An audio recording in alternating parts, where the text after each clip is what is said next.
Hello जी, कैसे हैं आप सब। आज एक और इम्पॉर्टेंट एपिसोड के साथ मैं आपकी खिदमत में हाजिर हूं। आज की इस वीडियो में हम बात करेंगे द इकोनॉमिस्ट के एक आर्टिकल के बारे में, जिसमें कुछ मुल्कों के हवाले से बड़ी अजीबो-गरीब लैंग्वेज यूज़ की है। आप हैरान हो जाएंगे कि यार ये एक इंटरनेशनल जरीदा कैसी बातें लिख रहा है। और उसमें चंद ममालिक इन्होंने सेलेक्ट किए हैं जिसमें पाकिस्तान का भी नाम शामिल है। द इकोनॉमिस्ट आप कह सकते हैं टिपिकल एक मगरबी इदारा है जो वेस्टर्न पावर्स का माउथ पीस समझा जाता है, मतलब मीडिया डोमेन में जो बिग मीडिया है पूरी दुनिया में। और ये जो ग्लोबल पावर्स हैं, स्पेशली जो मगरबी रियासतें हैं जो ताकतवर जैसे कि यूके और यूएस, उनको पॉलिसी मेकिंग के हवाले से भी गाइड करते रहते हैं अपने आर्टिकल्स के थ्रू, अपने एडिटोरियल्स के थ्रू। अब इनका ये जो आर्टिकल आया है इसकी हेडिंग चेक करें आप जरा। As America retreats, regional rogues are on the rise. और फिर वो लिखते हैं कि smaller menaces are throwing their weight around more brazenly than ever before. समझ रहे हैं आप? रीजनल रोग्स, रोग मतलब होता है एक गला सड़ा कैरेक्टर जो बिल्कुल बिगड़ चुका हो, जो किसी की बात ना सुनता हो, जिसे हम अपनी आम जुबान में ये नहीं कहते कि यार बच्चा बड़ा बिगड़ गया हमारा, वो गली में सारा दिन आवारा फिरता रहता है, रोग हो गया है। या कुछ रोग स्टेट्स होती हैं, जैसे कि नॉर्थ कोरिया को बाज़ औक़ात हम सुनते हैं कि ये एक रोग स्टेट है जो बिल्कुल एक फेल्ड स्टेट होती है। यानी कि रोग एक वो कैरेक्टर होता है जिसको जंग लग चुका होता है। तो ये लैंग्वेज इस्तेमाल की जा रही है इन चंद ममालिक के खिलाफ। और फिर लिखा हुआ है स्मॉलर मेनेसेस। मेनेसेस आप कहते हैं मतलब जो माशरे का नासूर होते हैं। और इनको कहा है कि ये ग्लोबल मेनेसेस हैं, यानी पूरी दुनिया के ये नासूर ममालिक हैं जो अब ऐसी हरकतें कर रहे हैं। अब हम देखेंगे कि इस आर्टिकल में वो इन मुल्कों की वो कौन सी हरकत हैं जिनकी वजह से ये मुल्क इनको नासूर नज़र आना शुरू हो गए हैं, जिनमें पाकिस्तान भी शामिल है। रीजनल रोग्स यानी अपने अपने रीजन्स के बिगड़े हुए बच्चे, और ये सारे बिगड़े हुए बच्चे अब खुलकर सामने आ रहे हैं और हमें चैलेंज करना शुरू हो गए हैं। अब इन 6-7 ममालिक के हवाले से आज की इस वीडियो में हम तफसील से देखेंगे कि लिखा क्या हुआ है जिसकी वजह से ये इतना परेशान हो रहे हैं इन मुल्कों से। जिन ममालिक की हरकत से ये परेशान हैं उनमें कुछ तो ममालिक ऐसे हैं जो बड़े ऑब्वियस हैं, जैसे कि तुर्की और ईरान वगैरह, जिससे इनकी थोड़ी टसल लगती रहती है। लेकिन कुछ इनके पार्टनर ममालिक भी शामिल हैं इस पूरे डिबेट में। ये बड़ी इंटरेस्टिंग चीज़ है, जैसे कि यूएई को भी इन्होंने इसी लिस्ट में शामिल किया है। हालांकि यूएई के बारे में बड़ा एक इमेज है कि ये मगरबी रियासतों का बड़ा अच्छा दोस्त है, बड़ा बना के रखता है, स्पेशली ये वेस्टर्न पावर्स से, और ज़्यादा इनके लिए प्रॉब्लम्स क्रिएट नहीं करता। तो ये 6-7 रीजनल रोग्स जिनकी हरकतें हम देखेंगे उनमें शामिल हैं टर्की, दुबई, सऊदीया, ईरान, क्यूबा, बेलारूस, वेनेजुएला और पाकिस्तान शामिल हैं। इंटरेस्टिंग बात है, इसमें ऐसे कई ममालिक हैं जिनका अमेरिका से बड़ा पुराना फट है, वो शामिल नहीं है, जैसे कि नॉर्थ कोरिया वगैरह। मतलब आप ये कह सकते हैं इनमें नए ममालिक का इजाफा हुआ है जो अमेरिका के लिए सरदर्द हैं, मतलब अमेरिका जिनको अपने लिए सरदर्द समझता है। अब मज़े की बात यह है कि मैंने बड़ी कोशिश की कि इस आर्टिकल का मैं राइटर ढूंढूं कि लिखा किसने है।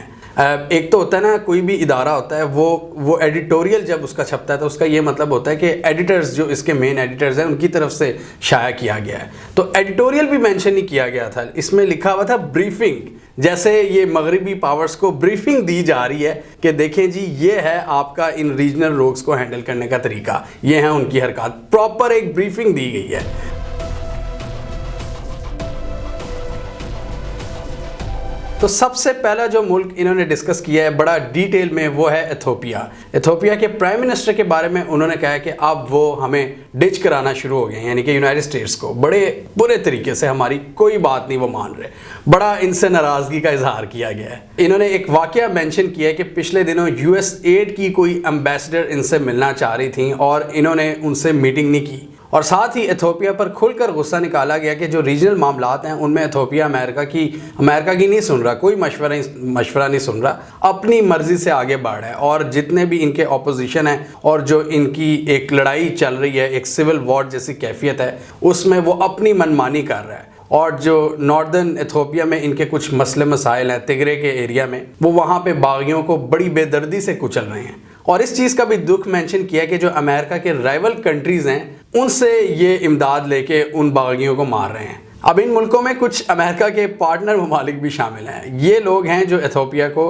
फंड कर रहे हैं, जिसमें ईरान, टर्की, यूएई और इजराइल शामिल हैं। इनके प्राइम मिनिस्टर ने जो यूएस एम्बेसडर को डिच किया है, मुलाकात नहीं की उनसे, उस हवाले से इन्होंने लिखा है कि it was an extraordinary snub, यानी कि स्नब किया गया है इथियोपिया के प्राइम मिनिस्टर की जानिब से। Abiy's refusal to listen to America which counsel restraint has cost Ethiopians dearly। Clearly लिखा हुआ है कि हमारी बात ना मानने की वजह से इनको नुकसान हो रहा है। आप इसको एक हिडन मैसेजिंग भी समझ सकते हैं इथियोपिया के लिए अमेरिका की जानिब से। अब यहाँ पर उन्होंने इस इंटरेस्टिंग फिनोमिना को डिस्कस किया है कि ये हो क्या रहा है। बेसिकली उन्होंने मेंशन किया है कि ये एक ग्लोबल ट्रेंड का हिस्सा है। मतलब इस ग्लोबल ट्रेंड में और बहुत से मुल्क अमेरिका को अब आंखें दिखाना शुरू हो गए हैं, और स्पेशली उन्होंने इन ममालिक को नाम दिया है मिड साइज पावर्स, यानी अपने अपने रीजन में ये काफ़ी हद तक एक स्ट्रॉन्ग पावर्स हैं। ये लिखते हैं कि अमेरिका को जो एक पसपाई हुई है ग्लोबल लेवल पर, यानी शिकस्त का सामना हुआ है डिफरेंट जगहों पर, स्पेशली अफगानिस्तान में, उसकी वजह से कई मुल्क अब चौड़े हो गए हैं। मतलब अब वो उसको एक मौका समझ रहे हैं कि अब है खुलकर खेलने का मौका, इसलिए वो भी अब आंखें दिखाना शुरू हो गए हैं। आप कह सकते हैं वो शेर हो गए हैं अब। उन्होंने कहा कि अमेरिका के खिलाफ हार्ड पावर को सिर्फ रशिया और चाइना यूज़ किया करते थे, और ये तारीख में पहली बार हो रहा है कि ये जो मिड साइज पावर्स हैं ये अब अमेरिका को आंखें दिखा रही हैं।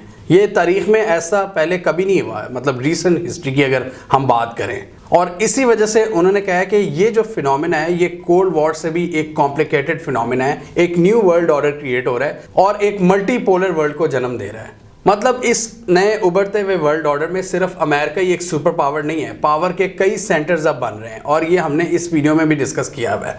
एक इंटरेस्टिंग लाइन यहाँ पर जो इन्होंने मेंशन किया है कि अब मिड साइज पावर्स के पास भी वो कैपेसिटी है कि चीज़ों को हिला सकती है अमेरिका के लिए, मतलब अमेरिका के लिए डिस्टर्बेंस क्रिएट कर सकती है। और आगे वो एग्जाम्पल्स उन्होंने दिए हैं, ये पाकिस्तान, ईरान, तुर्की और दुबई वगैरह की। उन्होंने मेंशन किया कि नो डाउट यूनाइटेड स्टेट्स अभी तक दुनिया में एक बहुत बड़ी पावर है, मतलब हार्ड पावर की अगर बात करें, लेकिन अमेरिका के कुछ इकदाम जो पिछले 20 सालों में हुए हैं, स्पेशली 9/11 के बाद, उसकी वजह से अमेरिकन क्रेडिबिलिटी को बहुत ज़्यादा नुकसान हुआ है। और उन्होंने अपनी एग्जाम्पल्स लिखी हैं यहाँ पर फेलियर्स की, कि बुश इराक और अफगानिस्तान में फेल हुआ, ओबामा ने अमेरिकन पॉलिसीज़ को फेल किया सीरिया में, जहाँ पर वो रशिया अपने जितने भी इनके राइवल्स थे उनके खिलाफ नहीं लड़ सका, कंसीड कर गया इजीली।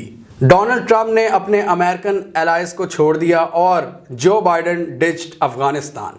बड़ी इंटरेस्टिंग लाइन उन्होंने लिखी है कि इस नई सदी के बाद अमेरिका की अपने दुश्मनों को कुचलने की जो एबिलिटी थी उसमें बहुत हद तक कमी आई है। एक बहुत बड़ी एडमिशन है। और इससे क्या हुआ कि ये जो मिडिल साइज पावर्स हैं इन्होंने ये सेंस कर लिया, इन्होंने इसको महसूस कर लिया कि अमेरिका की पावर को अब हम भी चैलेंज कर सकते हैं हार्ड पावर के थ्रू। आपको याद होगा भाई, थोड़े दिन पहले हमने वीडियो बनाई थी सॉफ्ट पावर की, और उसमें बताया था कि hard power versus soft power क्या होती है। उसमें एग्जांपल्स के साथ हमने बताया था, और बहुत से मुल्क तरजीह देते हैं कि हम सॉफ्ट पावर के थ्रू अपनी जो भी डिप्लोमेटिक ऑब्जेक्टिव्स हैं या फॉरेन पॉलिसी के ऑब्जेक्टिव्स हैं उनको अटेन करें, लेकिन कई मुल्क उसमें हार्ड पावर का भी सहारा लेते हैं।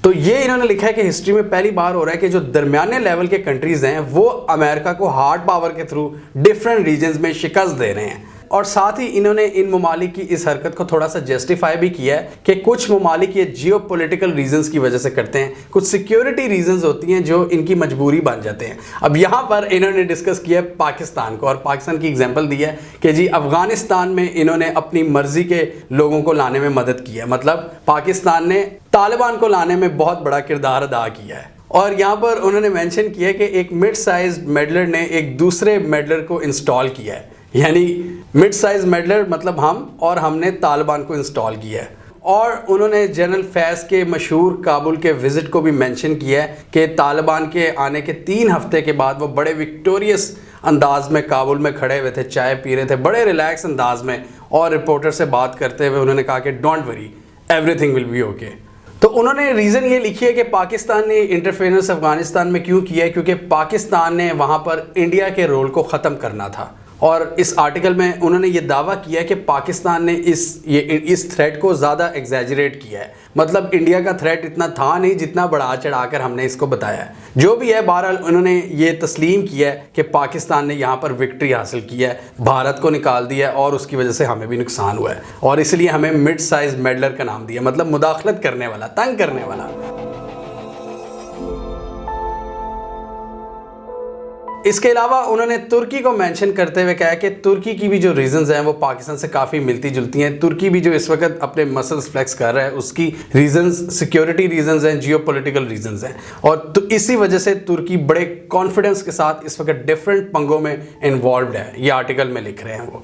अब उन्होंने तुर्की की नॉर्दर्न सीरिया में जो इंटरफेरेंस है उसको मेंशन किया है कि किस तरह सीरिया के इलाके में घुसकर उन्होंने अपनी फोर्टिफिकेशन कायम किया है टर्किश फोर्सेस ने, और जो कुर्ड्स हैं उनको पीछे धकेला है, क्योंकि जो तुर्की है वो कुर्दों से उनकी बड़ी लड़ाई चलती रहती है, और वहां पर तुर्की मतलब पूरा मिलिट्री पावर के जोर पर, मतलब हार्ड पावर के जोर पर उसने अपने ऑब्जेक्टिव को हासिल किया। और उस पर हमने तकरीबन 2 साल पहले बड़ी डिटेल में वीडियो बनाई थी। नवंबर का ही महीना था 2019 में हमने बनाई थी, वो आप देख सकते हैं कि तुर्की ने क्या किया था सीरिया के इलाके में घुसकर, और क्या इनकी लड़ाई है कुर्दिश लोगों के साथ। इसके अलावा मेडिटेरेनियन सी में तुर्की ने अपना लोहा मनवाना शुरू कर दिया है, ग्रीस को आंखें दिखाई हैं। इस पर भी हमने वीडियो बनाई थी, जो इनकी सारी टसल थी समंदरी हदूद से रिलेटेड। वो कहता है मेरा समंदरी एरिया ज़्यादा है, तुर्की कहता है मेरा समंदरी एरिया ज़्यादा है, और उसमें भी तुर्की ने काफ़ी ज़्यादा अग्रेशन दिखाई और वेस्टर्न पावर्स को काफ़ी हिलाकर रख दिया तुर्की ने, और अपनी हार्ड पावर को यूज़ करके। एक और वाकया इन्होंने मेंशन किया है नागोर्नो कराबाख की जंग का, कि किस तरह तुर्की ने अपने दोस्त आज़रबाईजान को फुली सपोर्ट किया मिलिटरीली, और जंग जीतने में आज़रबाईजान की मदद की और आर्मेनिया को बुरे तरीके से शिकस्त दी। नो डाउट ये बड़ी वाज़ेह एग्जांपल्स इन्होंने मेंशन किए हैं तुर्की की डिफरेंट फतूहात की इस पूरे रीजन में। उन्होंने साथ ही इस दुख का भी इजहार किया कि पहले उर्दगान बड़ा अच्छा बच्चा था। आज से 10-15 साल पहले अगर कोई भी कॉन्फ्लिक्ट होता था ना, तो वो हमारे साथ बैठकर निगोशिएशंस के साथ, डिप्लोमेसी के साथ मसला हल करता होता था। लेकिन अब उर्दगान बहुत ज़्यादा एग्रेसिव हो चुका है। वो हार्ड पावर यूज़ करता है, मिलिट्री पावर यूज़ करता है, और अपने वो ऑब्जेक्टिव्स हासिल करते हैं। और साथ ही उन्होंने ये भी मेंशन किया कि जहाँ इनको कुछ फतूहात हुई हैं, वहीं पर इनके ताल्लुकात वेस्ट से बहुत ज़्यादा ख़राब भी हो गए हैं।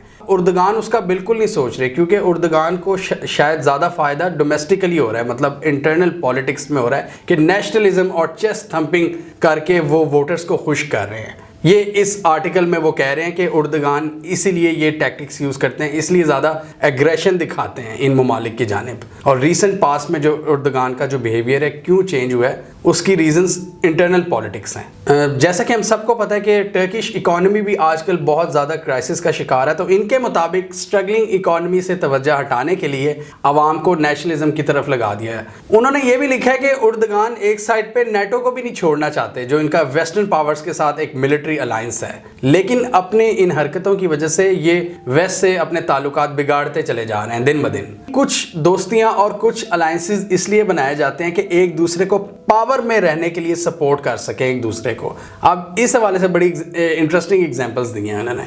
अब वेनेजुएला की उन्होंने एग्जांपल दी है कि जो करंट प्रेसिडेंट हैं उनके अंडर इकॉनमी 75% से ज़ायद गिर चुकी है। बहुत ही बुरे हालात हैं, लेकिन इनके जो दोस्त ममालिक हैं उन्होंने बहुत मदद की हुई है इनका तख्ता बरकरार रखने के लिए। और इन दोस्त ममालिक में इन्होंने फिर लिखा है कि मीडियम साइज मेडलर्स जो हैं वो हैं क्यूबा एंड ईरान, और साथ ही 2 बड़े ममालिक भी हैं रशिया और चाइना। ये चारों ममालिक वेनेजुएला की मदद कर रहे हैं कि इस करप्ट रिजीम का इक़्तिदार वो कैसे बरकरार रख सकें। ईरान की इन्होंने एग्जांपल दी है कि वो क्यों सपोर्ट करता है इस रिजीम को वेनेजुएला में। उन्होंने कहा कि पहली नज़र में देखें तो वेनेजुएला और जो ईरान की जो आइडियोलॉजी है वो दूर दूर तक उसमें कोई चीज़ कॉमन नहीं है। ये ज़रा लाइन चेक करें आप, Shia theocrats have little in common with the hard drinking pork guzzling socialist who rule Venezuela. यानी शिया रूलर्स जो ईरान के हैं उनमें कोई भी चीज़ कॉमन नहीं है वेनेजुएला के सोशलिस्ट के साथ, जो कि सुअर खाते हैं, जो बहुत ज़्यादा शराब पीते हैं। ऐसी कोई चीज़ नहीं है ईरान के रूलर्स में, but they are united by their hatred of the United States. लेकिन क्या चीज़ उनको जोड़ती है? अमेरिका से नफरत। ये चीज़ है इनमें एक common. Iran is a mentor to Venezuela. It teaches it how to dodge United States sanctions. Iran sends Venezuela food and fuel in exchange for gold, which has been smuggled via Turkey. यानी एक 2-way relation है जिसमें ये एक दूसरे को support करते हैं, और जो कॉमन मकसद है वो ये है कि अमेरिका को काउंटर करना। मतलब यहाँ पर चीज़ें एक्सप्लेन करने का मकसद ये है कि आइडियोलॉजी जैसी मर्जी हो, कुछ ममालिक की मजबूरी बन चुकी है एक दूसरे को सपोर्ट करना। ये मिड साइज मेडलर्स की, ये जो छोटे छोटे ये कह रहे हैं ना, इनके लिए जो मसले बनते जा रहे हैं ममालिक की, एक दूसरे के साथ अब गठजोड़ बना रहे हैं।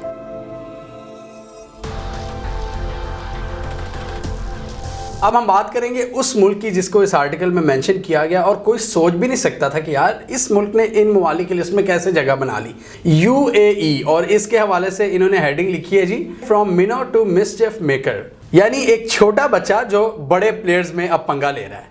यूएई के बारे में वो बात ये करते हैं कि यूएई पिछले कई सालों से हार्ड पावर को यूज करने की कोशिश कर रहा है और अब इस हवाले से वो मिलिट्री मूवीज भी बनाना शुरू हो गए हैं।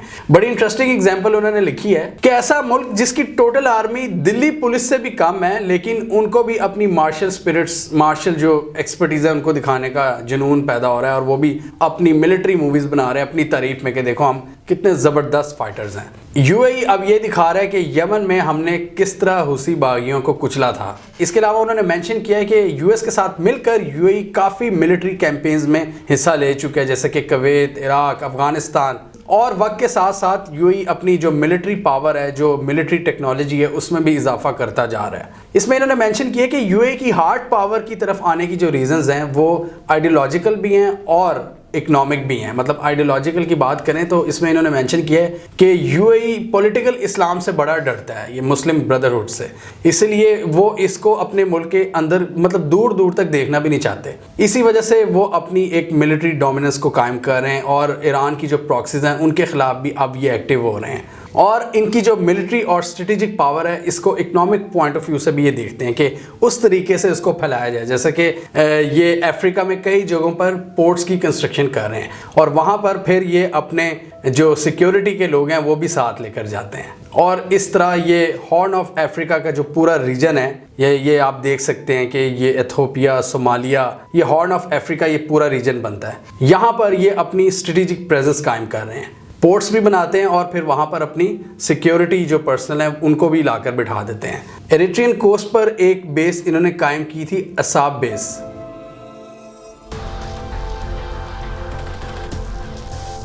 अब आते हैं उस मुल्क की जानिब जिसको इस आर्टिकल में सबसे बड़ी प्रॉब्लम डिक्लेयर की है और हेडिंग में लिखा है द मास्टर मेडलर, यानी कि सबसे ज्यादा तबाही फैलाने वाला, सबसे ज्यादा तंग करने वाला बच्चा, और वो है ईरान। ईरान के बारे में उन्होंने लिखा है कि ईरान शायद इस रीजन का सबसे पावरफुल, सबसे सक्सेसफुल मेडलर है और मेंशन किया है कि लेबनान में ये हिजबुल्लाह को बैक करते हैं, गजा में ये हमास को बैक करते हैं। इसके अलावा सीरिया में इन्होंने बशारुल असद का तख्ता नहीं उलटने दिया और यमन में ये हुसी बागियों को सपोर्ट करते हैं। इसके अलावा उन्होंने लिखा है कि इराक में ईरानियन प्रॉक्सीज इतनी स्ट्रांग हैं कि खुद इराक की गवर्नमेंट और अमेरिका बहादुर दोनों ही उनसे कन्फ्रंट करते हुए घबराते हैं। उनकी हिम्मत नहीं पड़ती कि ईरान को वहाँ पर वो काउंटर कर सकें। एक उन्होंने हरकत की थी जो जनरल कासिम सुलेमानी को इन्होंने मरवाया था ट्रंप के दौर में, और उसके बाद इन्होंने बड़ा हैवी बदला लिया था ईरान ने। इस आर्टिकल में इन्होंने मेंशन किया है कि डोमेस्टिकली ईरान की जो इकॉनमी है वो बहुत ही बुरी हालत का शिकार है। इकॉनमी दिन ब दिन इनकी नीचे जा रही है, फिर भी जो इनकी प्रॉक्सीज हैं इस रीजन में वो फल फूल रही हैं, मतलब वो कमज़ोर नहीं हो रही। और इन्होंने लिखा है कि मिडिल ईस्ट का बहुत बड़ा एरिया अब ईरान के इन्फ्लुएंस के अंडर है और अमेरिका के इस पूरे रीजन में पसपाई की एक बहुत बड़ी रीज़न यही है, ईरान की सक्सेसफुल प्रॉक्सीज। इसमें मेंशन किया गया है कि इसमें कई चीज़ें ईरान के कंट्रोल में नहीं हैं, बाज़ औक़ात फंडिंग भी बड़ी वीक है जो ईरान अपनी प्रॉक्सीज को करता है, लेकिन ईरान आइडियोलॉजिकल फ्रेंचाइजेस को यूज़ करता है, मतलब जो शिया पॉपुलेशन है उसको एक्सप्लॉइट करता है। ये आर्टिकल ये कह रहा है, मैं नहीं कह रहा, मैनू ना गालां कढ़ना। उन्होंने लिखा है कि नो डाउट मिडिल ईस्ट में वो कई जगहों पर सुन्नीस को भी सपोर्ट करता है, लेकिन ज़्यादातर जो इनका टारगेट होते हैं वो शिया पॉपुलेशन होती है। एक एग्जाम्पल इन्होंने लिखी है कि इराक के शहर बसरा में इनका एक पूरा रिक्रूटिंग सेंटर है जहां पर इन्होंने पूरा एक माहौल तैयार किया हुआ है शिया पॉपुलेशन को इंस्पायर करने के लिए। वहां पर इन्होंने अपने जो सुप्रीम लीडर हैं उनके पोस्टर्स वगैरह लगाए हुए हैं, ऐसे शेर लिखे हुए हैं कि जो नौजवान हैं वो ज़रा पंप हों, उनमें जोश और जज्बा दिलाकर उनको भर्ती किया जाता है कि आप हमारे लिए लड़ें। मतलब ईरान के जो मकासद हैं, ईरान की जो प्रॉक्सी वॉर है उसको लड़ने के लिए उनको रिक्रूट किया जाता है। यहाँ पर ये लिखते हैं कि Iran franchises add up to what is arguably the middle east most powerful military force, certainly it can upset the world's oil supply. तो ये थे वो रोग ममालिक, global menaces, mid size meddlers जिनका इस आर्टिकल में जिक्र किया था। जिन्होंने अमेरिका की नाक में दम कर रखा है, और इन्होंने मैप से भी दिखाया कि कहाँ कहाँ पर ये ममालिक अपने मुल्क मतलब अपनी जोग्राफी हदूद से निकल कर दूसरे मुल्कों में मुदाखलत कर रहे हैं, और उन्होंने अमेरिकन इंटरेस्ट को नुकसान पहुँचाया है। और एंड पे इन्होंने लिखा है कि ये जो मिड साइज पावर्स हैं, डेफिनेटली इनकी जो पावर्स हैं, मतलब इनका जो इन्फ्लुएंस है वो आने वाले दिनों में मज़ीद स्ट्रॉन्ग होगा। मतलब अमेरिका का जो अमेरिका की जो प्रेजेंस है वो मज़ीद वीक होगी, अमेरिका का जो इन्फ्लुएंस है ओवरऑल इस रीजन में। और इसमें डेफिनेटली एक बार फिर इन्होंने मेंशन किया कि जिस तरह अफगानिस्तान में इनको बहुत ही बुरी शिकस्त का सामना हुआ, ये एक बहुत बड़ी रीज़न थी जिसकी वजह से अमेरिका की क्रेडिबिलिटी मुतासिर हुई है, और ये जो मिड साइज पावर्स हैं इनको खुलकर खेलने का मौका मिला है, और ये अब शेयर हो गए हैं। पहले ये काम सिर्फ चाइना और रशिया किया करते थे, और अब ये पाकिस्तान, तुर्की, ईरान, इवन यूएई वगैरह भी करना शुरू हो गए हैं, और इजिप्ट, इथोपिया, ये सारे ही अब आंखें दिखाना शुरू हो गए हैं। आखिरी इन्होंने लाइन लिखी है कि as the constraints on mid size manufacturers slip, यानी कि इन पर जितनी सख्तियां कम होगी इन ममालिक पे, एक्सपेक्ट मोर ट्रबल, मतलब ये मजीद ट्रबल्स पैदा करेंगे अमेरिकन इंटरेस्ट के लिए। The international order is going to get a lot messier as a result of us being less involved. यानी 20 साल पहले तक तो था अमेरिका एक वाहिद स्ट्रॉन्ग सुपर पावर, और पिछले 20 सालों की शिकस्त की वजह से इंटरनेशनल ऑर्डर अब चेंज होना शुरू हो गया है, और ये इंटरनेशनल ऑर्डर यूएस की फेवर में चेंज नहीं हो रहा। ये है सबसे इंटरेस्टिंग बात। और ये जो आखिरी लाइन में इन्होंने लिखा है ना कि international order is going to get a lot messier, ये अपने लिए ये लिख रहे हैं कि हमारे लिए चीज़ें अब मज़ीद मेसियर होंगी, मज़ीद ख़राब होंगी, मज़ीद डिस्टर्ब्ड होंगी, और इसी वजह से बाइडन पर क्रिटिसिज्म बहुत शदीद होता चला जा रहा है।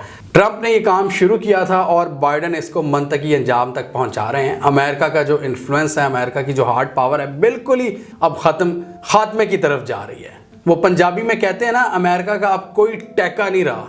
जैसे किसी गली में एक बदमाश का एक टैका होता है ना, वो अब ख़त्म हो रहा है। हमें कमेंट सेक्शन में बताइए आप इस आर्टिकल के नैरेटिव से एग्री करते हैं या नहीं। आपके ख्याल में ये जो रीजनल मिड साइज पावर्स हैं, क्या ये ज़्यादा स्ट्रॉन्ग हो रही हैं वक्त के साथ साथ, या अमेरिका बाइडन के build back better world program के साथ एक स्ट्रॉन्ग कम बैक करेगा?